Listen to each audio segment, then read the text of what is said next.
عن مصر ازاي؟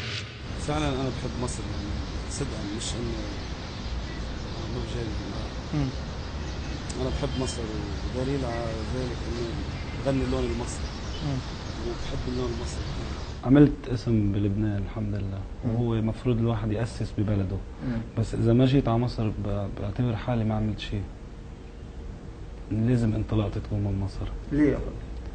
لانه عظماء الفن، يعني فيك تقول كبار الفنانين من مصر طلعوا، والفن هون اجمالا من مصر.